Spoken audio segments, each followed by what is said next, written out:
नमस्कार, good morning. मी आरती शिंदे. मी theatre artist आहे. सिनेमांमध्ये काम करते, सीरियलमध्ये काम करते आणि माझ्या जर्नीचे काही छोटे-मोठे अनुभव मी तुम्हाला शेअर करते आज. बेसिकली मी फार सामान्य फॅमिलीतली आहे. माझं फॅमिली बॅकग्राऊंड जे आहे पोलीस, माझे बाबा पोलीस होते. त्यामुळे सतत लहानपणापासून एक मनावरती बिंबवलं जात होतं, की तुला मोठ्यापणी पोलीसच व्हायचे. जसं डॉक्टरांची मुलं डॉक्टर असतात, इंजिनिअरची इंजिनिअर असतात, वकिलांची वकील असतात. तसं मला सांगितलं गेलं होतं, की तुला पोलीस व्हायचंय आणि बॅक ऑफ द माइंड कुठेतरी असं होतं, की मला पोलीस व्हायचंय. पण मनापासून असं कुठेच नव्हतं. मी काहीच ठरवलं नव्हतं, की मला काय व्हायचंय.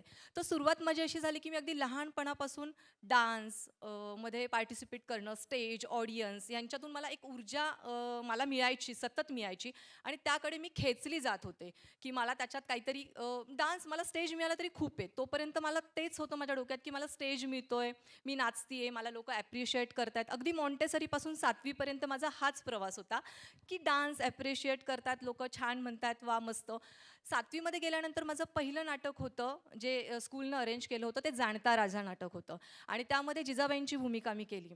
ती केल्यानंतर कुठेतरी वाटलं, "अरे यार, आपल्याला ॲक्टसुद्धा येतोय, छान, मस्त, वाह! आपण हे पण करूयात." असं करता-करता मी 12वीला गेले. सॉरी, त्याच्या आधी माझं असं झालं, की मी एक स्पोर्टमध्ये सुद्धा मी पार्टिसिपेट केलं होतं. मी नॅशनलला कबड्डी सुद्धा खेळलेली आहे. मग एक माझं असं ठरत नव्हतं, की मला स्पोर्ट करायचं आहे, की मला इकडे डान्समध्ये किंवा नाटकांमध्ये मला माझं करिअर करायचं आहे. अजिबात नाही. फक्त आर्ट साईड मी याच्यासाठी घेतली, की मला डान्स करायला मिळतोय आणि मला खेळही खेळायला मिळतोय, जे की नॅशनलला मी कबड्डी खेळत होते. तोपर्यंत काहीच ठरलं नव्हतं, की मला स्पोर्टमध्ये जायचं आहे, की मला इंडस्ट्रीमध्ये यायचं आहे. मी 12वीला गेल्यानंतर कमर्शियल नाटकांमध्ये काम करायला सुरुवात केली आणि त्यानंतर माझं लग्न झालं. लग्नानंतर माझं नशीब एवढं चांगलं होतं, की मला माझे घरचे फार छान चांगले मिळाले आणि संकटं समोर येत होती का हे सगळं करताना, तर ऑब्व्हियसली ही संकटं माझ्यासमोर येत होती. पण संकट ज्यावेळेला येतं, ते एकटं कधीच येत नाही. संकट येताना त्याच्याबरोबर संधी आणतं. तर त्या संकटाबरोबर आलेली संधी आपण ओळखून त्या संधीचं सोनं करणं आणि त्यातून आपल्या आयुष्याचं सोनं करणं हे आपल्या हातात असतं. तर अशा काही छोट्या-मोठ्या संधी माझ्याकडे येत होत्या आणि माझं फॅमिली बॅकग्राऊंड कोणीही माझ्या घरात गाणारं नाही आहे, डान्स करणारं नाही आहे किंवा ह्या रिलेटेड काही कशाचाही गंध नाही आहे. एक तर तो वे मला मिळत नव्हता, की मी जर ह्या इंडस्ट्रीमध्ये आले तर मी कशी येईल? तर सुरुवात नाटकांपासून केली. 12वीला नाटकांमध्ये काम करायला सुरुवात केलं. फर्स्ट, सेकंड, थर्ड इयर मी पुरुषोत्तम करंडक जे आहे पुण्यामध्ये घेतलं जातं आणि खूप मोठं नाव आहे त्या करंडकचं. तर त्याच्यामधून मी 3 वर्ष केले. मग राज्यस्तरीय स्पर्धा असं करत मला एक कमर्शियल नाटक मिळालं आणि माझं पहिलं कमर्शियल नाटक जे होतं ते घाशीराम कोतवाल. हे जे नाटक आहे पूर्ण भारतामध्ये आणि भारताबाहेर याचे शो झालेले आहेत आणि ह्या नाटकामध्ये काम करायला मिळणं म्हणजे आमच्या मराठी इंडस्ट्रीमध्ये भाग्यच. तर ते नाटक माझ्या पदरात आलं आणि त्याच्यामध्ये माझं पहिलं काम होतं ब्राह्मणीचं. तर ब्राह्मणीण करताना त्याच्यामध्ये एकही डायलॉग नव्हता, काहीही नाही. फक्त ब्राह्मणीण येते, स्टेजवर बसते, भजन होतं, मग ती जाते, मग लग्नाच्या ह्याला येते. हे सगळ्या गोष्टी त्यामध्ये घडत होत्या. त्यामधलं एक कॅरेक्टर असं होतं, गुलाबी नावाचं, जे की मला अगदी मनापासून पहिल्यापासून भावलं होतं. त्याच्यामध्ये स्टार्ट टू एंड ती गुलाबी काम करते आणि त्यामध्ये तिच्या 2 लावण्या होत्या. इथेही प्रश्न आला तो डान्सचा. डान्स म्हटलं की एक मला त्या गोष्टीकडे ओढलं जायचं. मग मी तर प्रोफेशनल डान्सर नाही किंवा मी ते शिकले नव्हते. शास्त्रशुद्ध मी कुठल्याही प्रकारचं हे घेतलं नव्हतं, शिक्षण घेतलं नव्हतं डान्समध्ये. मग कसं? मग असं झालं म्हणजे जे मनातून तुम्ही बोलत राहतात ते तुमच्या आयुष्यात घडायला सुरुवात होते. जसं की माझ्या झालं. माझी खूप मनापासून इच्छा होती की मी ते कॅरेक्टर करावं आणि आमची त्या नाटकाची रिहर्सल 2-2, 3-3 महिने चालायची. कारण ते नाटक खूप मोठं आणि खूप लयबद्ध नाटक आहे आणि खूप वादग्रस्त नाटक आहे घाशीराम कोतवाल हे. तर आमची 2.5-3 महिने रिहर्सल त्या नाटकाची सुरू होती आणि 2.5 ते 3 महिने जी आमची कथ्थक डान्सर होती ती त्या रिहर्सलला कधीच आली नव्हती आणि 2.5-3 महिने फक्त आणि फक्त मीच नाचले होते आणि कुठेतरी कॉन्फिडन्स आला, तर येस आता हे मीच करणार. आणि असं आणि आमची जी टीम आहे ऑन स्टेज जे आम्ही काम करतो, तर आम्ही 40 जण आहोत ऑन स्टेज परफॉर्मन्स करायला. तर त्यामध्ये 40 लोकं होती, सगळे लोकं आणि आम्ही असं स्टेजवर मस्त रिहर्सल करतोय आणि झालं असं की समोरून ती डान्सर आली आणि अवघे 3 दिवस होते फक्त आमच्या त्या शोला आणि आमचे सर म्हणजे माधव अभ्यंकर, रात्रीस खेळ चालेमधले अण्णा. तर ते लीड करतात त्या नाटकात आणि मी सेकंड लीड करते त्या नाटकामध्ये. तर माधव सर आले धावत आणि मला म्हणे, "आरती ते घुंगरं वगैरे काढ आणि तू नाही करत आहेस परफॉर्मन्स. आमची श्रुती आली आणि ती आता परफॉर्मन्स करेल."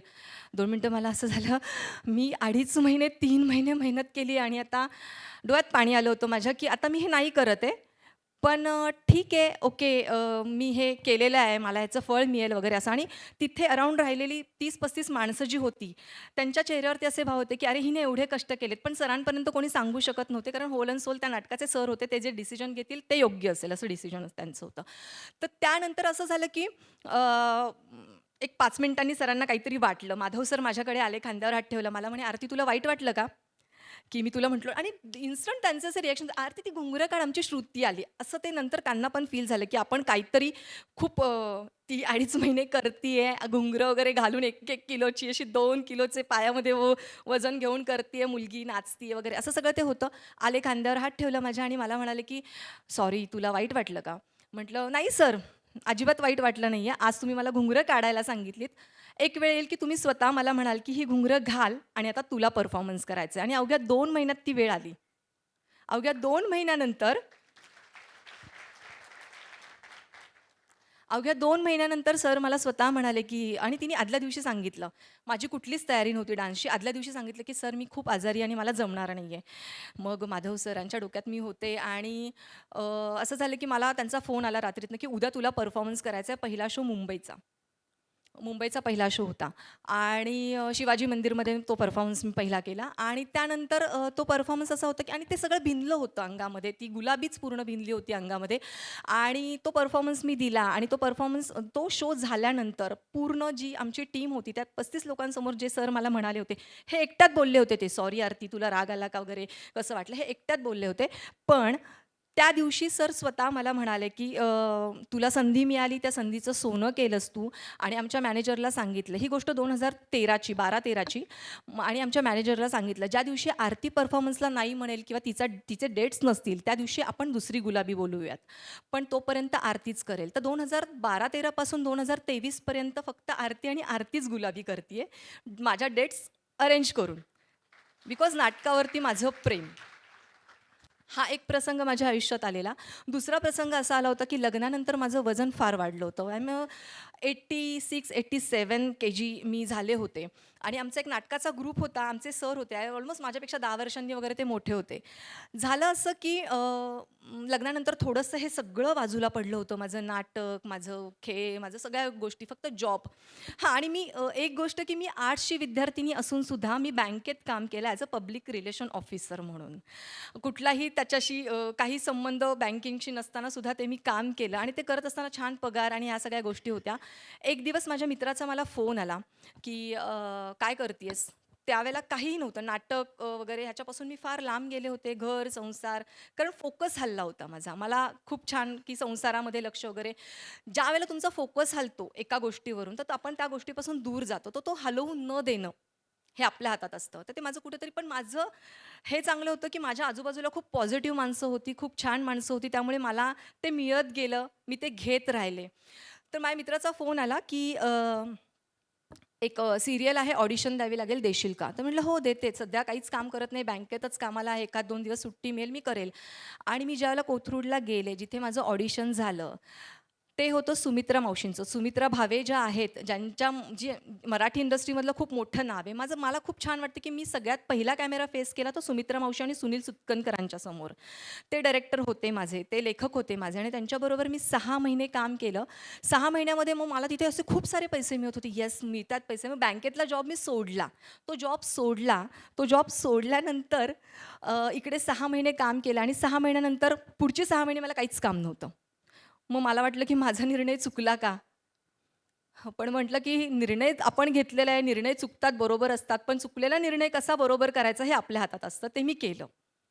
मग नाटकांमध्ये काम म्हणजे पहिला कॅमेरा फेस केला मी तो सुमित्रा मावशींच्या इथला आणि पहिलं माझं कमर्शियल नाटक होतं घाशीराम कोतवाल.